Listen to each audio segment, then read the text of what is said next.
On commence par un certain regard, un incertain regard, hein, c'est le titre de cette séquence avec Shadort Javan. Madame, vous êtes femme et écrivaine. Vous ne voulez être ni iranienne ni française. Pourquoi ? C'est très bien que vous me posez cette question.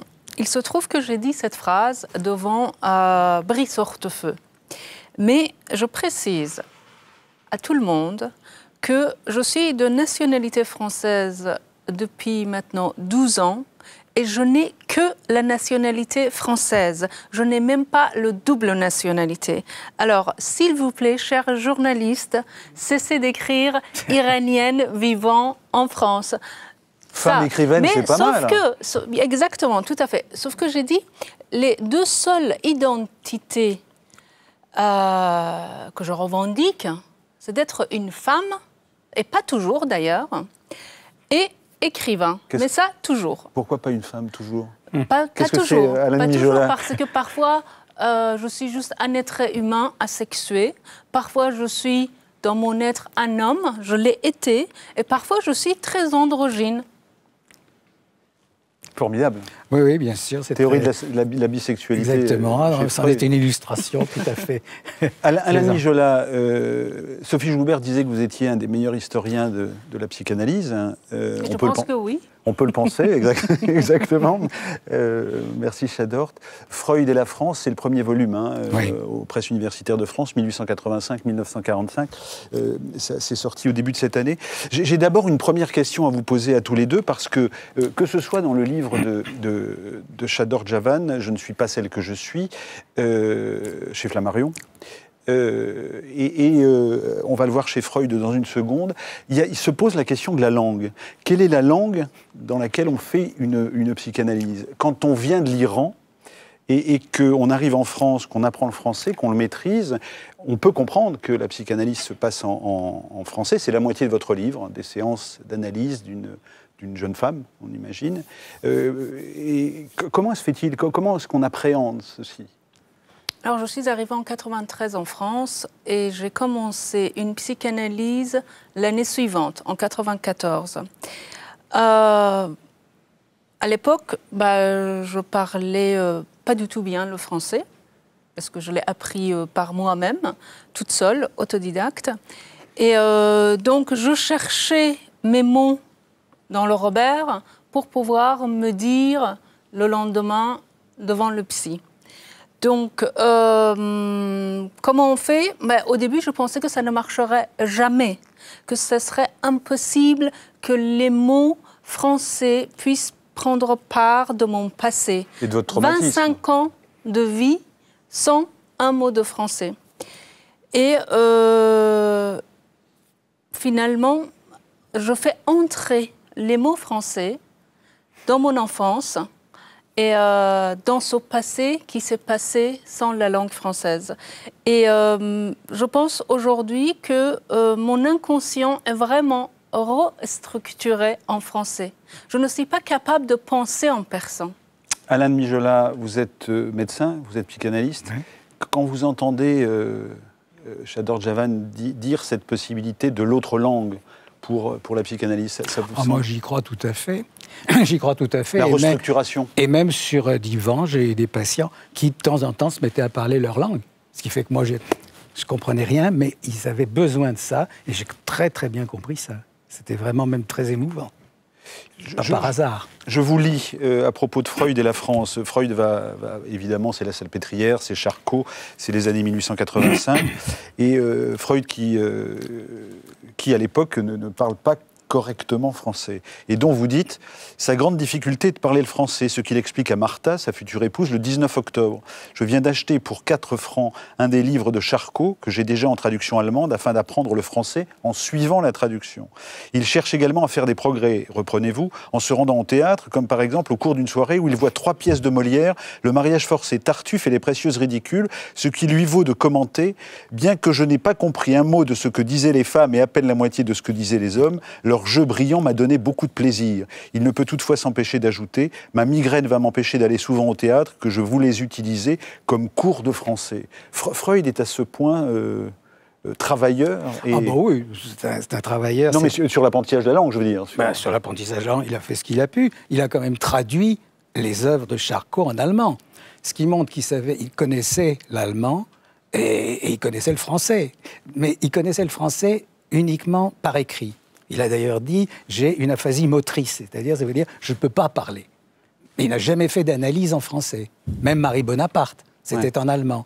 Il n'a jamais utilisé la langue française comme échange d'un point de vue psychanalytique, parce que lui, il parlait beaucoup. Chador Germaine, vous rêvez en français ? Alors, tout d'abord, je voulais dire ça, pardonnez-moi. Moi, j'ai un petit Robert, enfin, j'ai un micro-Robert et un petit Robert où toutes les pages sont soulignées. Je ne sais pas s'il y a une autre étrangère ou un autre immigré qui a fait ça. Je veux dire que j'ai un Robert, un petit Robert, où les pages sont soulignées parce que j'ai dû apprendre les mots entièrement et tout ça. Si je rêve en français, bien sûr, ça depuis très longtemps, mais ce que je raconte dans le livre, j'ai fait un rêve. Mon père est mort au moment où j'ai quitté l'Iran, ça veut dire il y a 22 ans, quelque chose comme ça. Et j'ai fait un rêve dans lequel mon père me parle en français.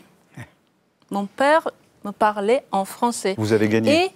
Et c'était comme si c'était tout à fait normal et naturel que mon père me parle en français. Et ça, c'était... pour moi, le français est devenu la langue de ma chair, la langue de mon corps, la langue de mon inconscient, de mon désir, de ma haine, de tout. Alain Mijola boit du petit lait puisqu'il a travaillé sur la transmission intergénérationnelle, donc que transmettent les grands-parents. Absolument, et les parents, et c'est très important, très très important. Et faire parler son Mais je dois dire en même français. temps que si votre père parle français, c'est parce qu'il y avait un petit transfert qui s'est passé. Bien sûr, ça a bien aidé. Bien sûr. Et j'ai fait un rêve dans lequel mon psychanalyste, là, je n'aurais pas dû le dire parce que j'écris dans le 2e volume, mon psychanalyste me parle dans mon rêve en persan avec l'accent de mon père, parce que mon père, il était turc-azéri, il parlait le persan avec un accent très fort. Et mon psychanalyste me parle en persan avec la voix et l'accent de mon père. Je l'ai dit, vous faites un beau livre, hein. Vous écrivez bien. J'ai appris le français en lisant Racine, Corneille, Molière, Baudelaire... Flaubert, Gide, etc. Je vais demander à Alexandra de Masson, qui est notre comédienne lectrice, de bien vouloir venir lire un extrait de votre texte. Alexandra. Bonsoir.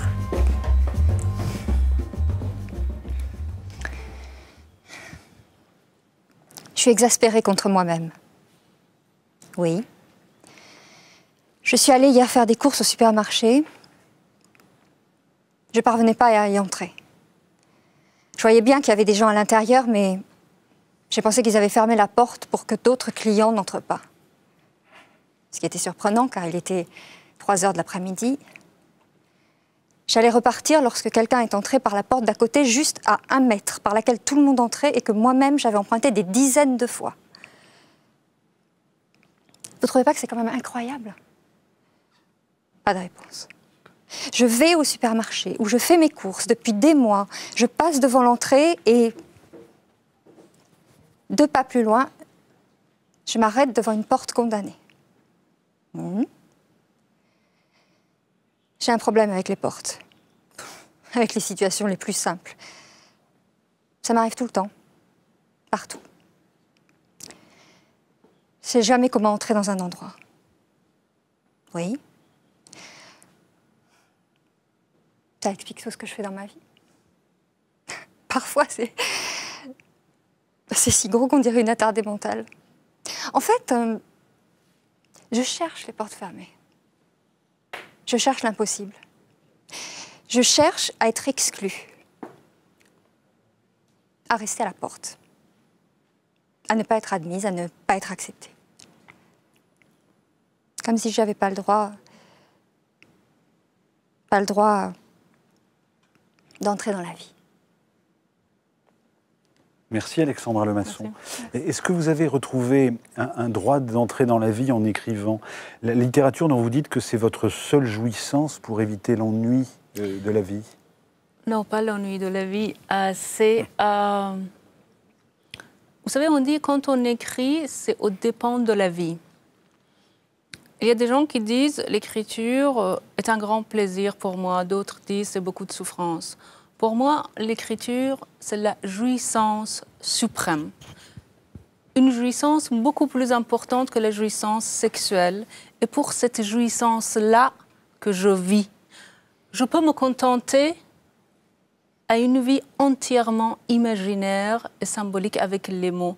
Je peux faire l'économie de l'humanité et du monde, et c'est ce que je fais quand je travaille, quand j'écris. Souvent, je vais dans des villes où je ne parle pas la langue, où je ne connais personne, et je peux rester des semaines chez moi à travailler. Donc l'écriture, et effectivement dans ce livre, il y a des pages et des paragraphes. Lorsque j'arrive par exemple à saisir des sentiments les plus confus et contradictoires avec les mots, lorsque j'arrive dans une page à décrire la terreur d'un enfant devant son propre père. Et devant son bourreau, plus tard. Et voilà. Et lorsque j'arrive à écrire cette espèce de mise à mort mais psychique et dans la prison et devant le père, donc ça, c'est... je peux dire, je deviens le Dieu qui m'a créé. Je veux dire que dans ce livre, il y a des gens qui me disent, est-ce que c'est un peu vous? Ce n'est pas moi, c'est beaucoup plus que moi. Je voulais qu'on s'arrête sur la situation en Iran, parce que votre livre a une structure double, c'est-à-dire que c'est séance après séance, mais par ailleurs, il y a le récit de Donia, qui est cette jeune femme qui a été, qui est une engagée, elle est magnifique de vie, et elle a envie de vie, et dans cet Iran, elle ne peut pas vivre. Et elle sera emprisonnée, torturée, elle ira dans le mariage arrangé pour pouvoir fuir, donc pour pouvoir ouvrir les portes fermées dont parlait Alexandra il y a une seconde. Je vous propose un extrait du film Le Cercle, de Jafar Panahi, et c'est bien un film qui décrit cette situation d'horreur qui est également présente dans votre livre. On regarde. الهام من چیکار کنم؟ به خدا نمیدونم. من هیچ کس رو نمیشناسم. این همه دکتر. کی قبول میکنه؟ خودت بهتر میدونی. بچه 4 ماهه، اونم زایمان اول. بی شناسنامه پدر، بی رضایتنامه. کی قبول میکنه پری؟ با شوهرت. اون دکتر این همه آشنا داره. بهش چی بگم؟ بهش بگم تو کی هستی؟ رضایتنامه چی؟ خلاص باید یه چیزی بهش بگم یا نه؟ چی بگم؟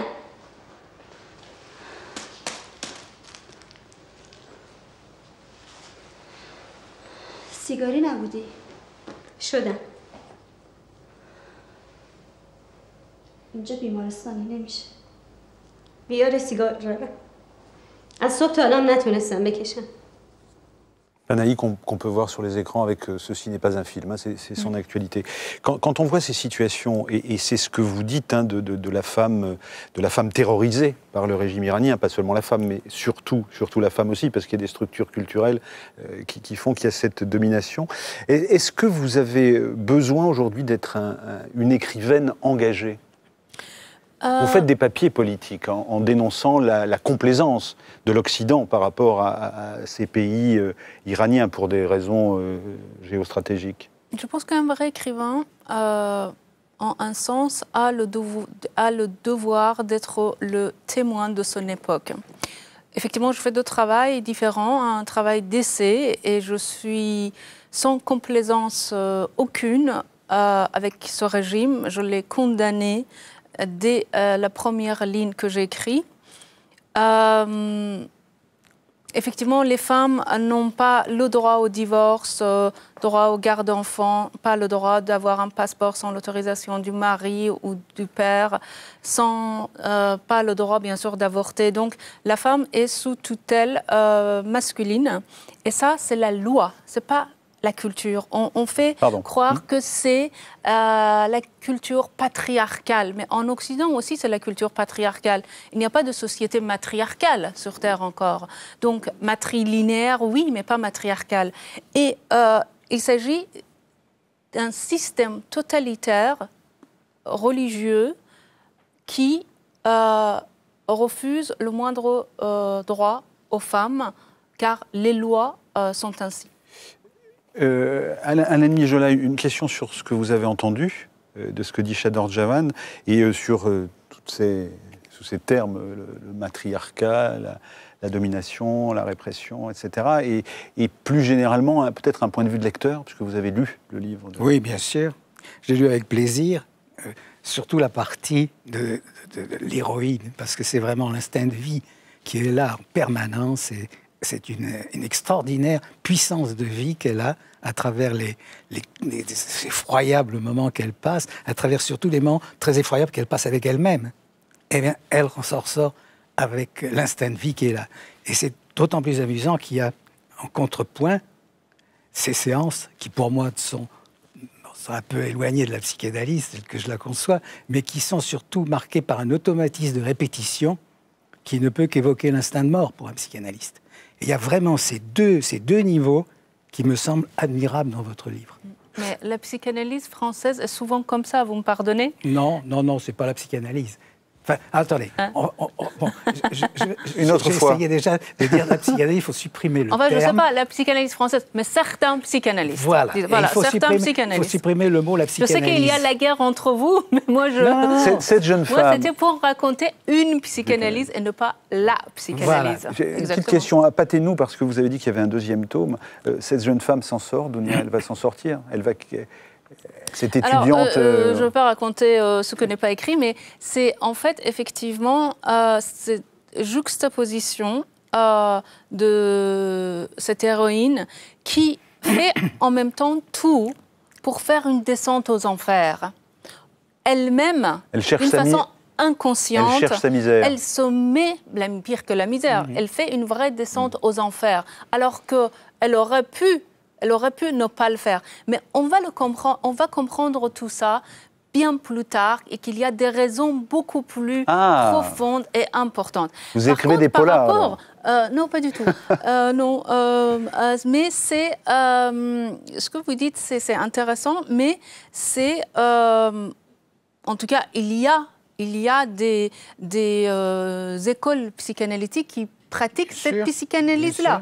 Et moi, j'ai romancé, et c'est la première fois dans l'histoire de la littérature que dans la littérature, la parole d'analysante est restituée à travers des séances. Parce que les gens, ils ne savent pas, parce que les psychanalystes, ils ont un langage alambiqué, sibyllin, hermétique et tout ça, et les non-initiés ne comprennent rien, en fait.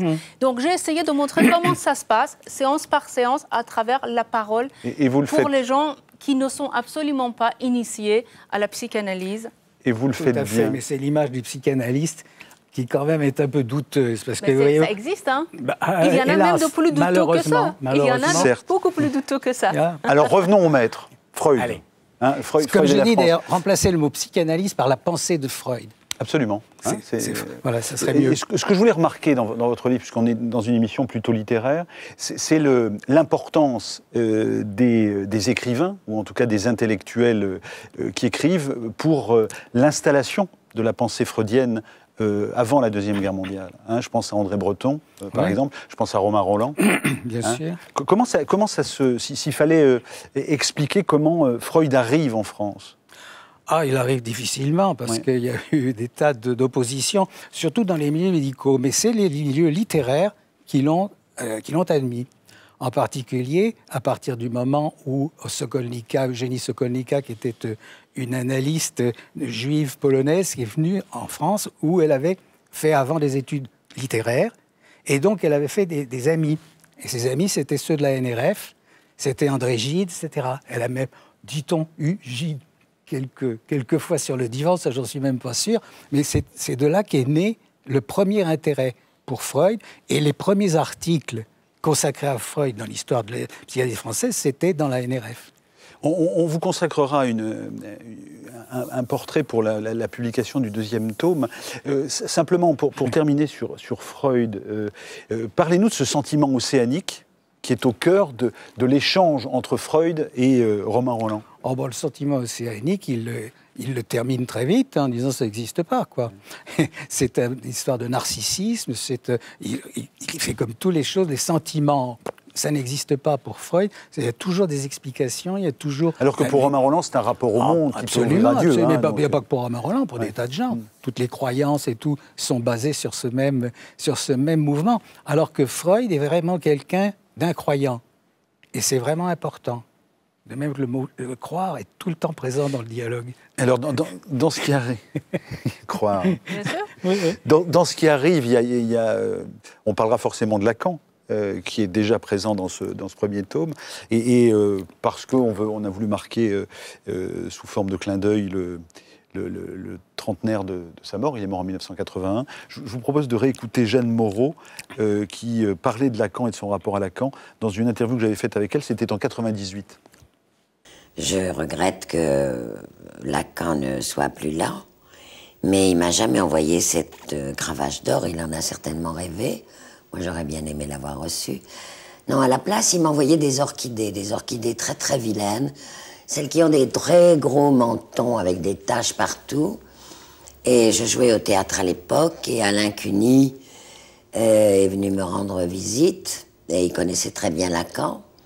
Et je lui dis, écoute, pourquoi, je ne tutoyais pas, pourquoi pensez-vous que Lacan m'envoie ces orchidées épouvantables, vilaines, presque nauséabonde? Il m'a dit avec cette voix et cette façon de parler inimitable, mais Jeanne, orchidée, orchite. Je dis, qu'est-ce que c'est que ça? Il me dit, c'est une maladie des couilles, elles deviennent grosses. Ah, j'ai dit, ah bon, j'avais pas fait le rapport. Eh ben, je dis, vous pensez qu'il y avait vraiment un rapport? Lui, il pensait, et je pense aussi, Lacan devait le penser. J'ai dit, bah, vous direz à monsieur Lacan que je les mets tout en bas du placard. Ça vous fait rire? Oh, bah oui, c'est très amusant, et puis c'est très, très typique de Jeanne Moreau, déjà. Et puis en même temps de Lacan. Parce que je pense qu'Alain Cuny, qui était, lui, un ancien analysé d'avant la guerre, hein, le même analyste que Jeanne Moreau, que Françoise Dolto, c'était l'analysé de René Laforgue. Bon, il était très au courant de l'analyse et il a donné une interprétation qui était aussi hardie que probablement pas fausse. Merci à tous les deux. J'ai une toute dernière question à vous poser, Chador Jawan, parce que c'est le titre d'un de vos livres. Et je vous demande une réponse simple, peut-être par oui ou par non. Mais comment peut-on être français? D'accord. Avant de vous répondre, si vous me permettez juste une phrase, c'est possible? D'accord. Je voulais dire que moi, dans ce roman, je n'ai ni voulu prendre la défense de la psychanalyse, ni l'incriminer, mais faire état de différentes pratiques de psychanalyse qui existent. Je sais qu'il y a la guerre entre les différents courants, écoles, pensées psychanalytiques en France, et que les uns critiquent le travail, la pratique des autres, mais ça n'empêche qu'il y a quand même aussi des crimes commis par certains psychanalystes, et le milieu psychanalytique le sait, mais c'est omerta.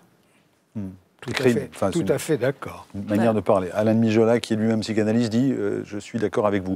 Comment peut-on être français? Vous avez 3 mots pour me répondre. Mais ça, c'était en fait une réponse à Montesquieu. Je fais renaître son héroïne Roxane, qui lui répond 3 siècles après, en disant que, voilà, est-ce que vous pouviez imaginer que votre héroïne viendrait un jour à Paris et vous écrire? Et l'héroïne aussi, elle sort de la psychiatrie. Et peut-être que vous vivez en héroïne, vous aussi un peu. Hein? Non. Allez, c'est pour une prochaine D'ailleurs, fois. dans ce livre, il y a une phrase, j'aurais bien voulu être une héroïne des grands romanciers plutôt qu'exister dans la vie réelle. D'accord, mais je ne suis pas celle que je suis. Hein, non, voilà. Exactement.